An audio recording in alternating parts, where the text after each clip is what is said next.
भारतातील महत्त्वाची पदे व त्यांचा असणारा कालावधी या संदर्भात आपण अत्यंत महत्त्वपूर्ण अशी माहिती बघणार आहोत की या घटकावरती कोणत्याही स्पर्धा परीक्षेमध्ये 100% प्रश्न विचारला जातो। मग त्यावेळेस आपला मार्क जाता कामा नये म्हणून हा व्हिडिओ घेऊन येत आहे मी तुम्हा सर्वांसाठी। नमस्कार, सर्वांनी काय करायचं आहे, व्हिडिओला लाईक करायचं आहे आणि जास्तीत जास्त विद्यार्थ्यांपर्यंत हा व्हिडिओ शेअर करायचा आहे। बघा आता सर्वात महत्त्वाचा मुद्दा आहे की स्पर्धा परीक्षेला जेव्हा या घटकावरती प्रश्न येतो तेव्हा आपला मार्क जाता कामा नये। सर्वांनी व्यवस्थित बघा। आता पदावधी आहे, महत्त्वाचं पद आहे आपल्या भारत या देशामधलं ते म्हणजे राष्ट्रपती पद। या राष्ट्रपती पदाचा कालावधी 5 वर्ष आहे, म्हणजे 5 वर्षापर्यंत राष्ट्रपती पदावर राहू शकतात। त्यानंतर उपराष्ट्रपती पदांचा कार्यकाल आहे 5 वर्ष। राज्यपाल मात्र राष्ट्रपतींची मर्जी असेपर्यंत पद धारण करतात। समजा एखाद्या राज्याचा राज्यपाल असेल तर त्यांची कार्यकालाची त्यांची मर्यादा ही सांगण्यात आलेली नाही घटनेमध्ये, पण मात्र एक सांगितलेलं आहे जोपर्यंत राष्ट्रपतीची मर्जी आहे तोपर्यंत ते पदावर राहू शकतात। पंतप्रधानांचा कार्यकाल हा 5 वर्षाचा आहे। जर अविश्वास ठराव जर त्यांच्यावरती आला तर मात्र त्यांना अगोदर राजीनामा द्यावा लागत असतो। लोकसभा अध्यक्ष हेही 5 वर्षाचा कार्यकाल आहे। लोकसभा सदस्य म्हणजे जे जनतेतून निवडून येणारे खासदार असतात यांचा कार्यकाल हा 5 वर्षाचा आहे, लक्षात ठेवा।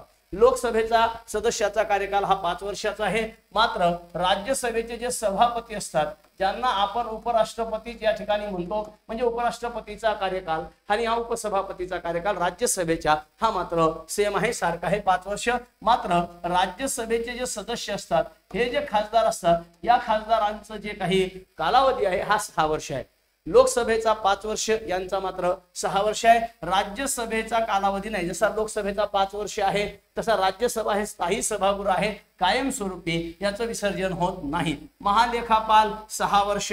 महान्यायवादींचं बघा राष्ट्रपतीची मर्जी असेपर्यंत, महान्यायवादी आणि राज्यपाल हे राष्ट्रपतीची मर्जी असेपर्यंत पदावर राहू शकतात।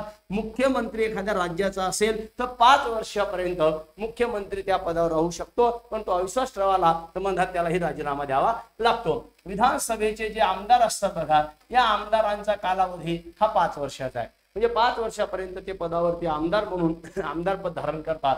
तर विधानसभा सदस्य जे असतात बघा, विधानसभा सदस्याचं या ठिकाणी जो कार्यकाल आहे म्हणजे विधानसभेचा कार्यकाल हा सुद्धा 5 वर्ष आणि विधानसभेचे जे आमदार असतात बघा, ओके, विधानसभेचे जे आमदार आहेत त्यांचाही कार्यकाल मात्र या ठिकाणी 5 वर्ष बघा, म्हणजे जेवढा विधानसभेचा कार्यकाल आहे तेवढाच विधानसभा सदस्याचा कार्यकाल आहे, हे लक्षात आम्हाला घेणं गरजेचं आहे। विधानसभेचा कार्यकाल 5 वर्ष, विधानसभा सदस्य म्हणजे त्या आमदारांचा जे लोकातून निवडून येतात त्यांचंही 5 वर्ष।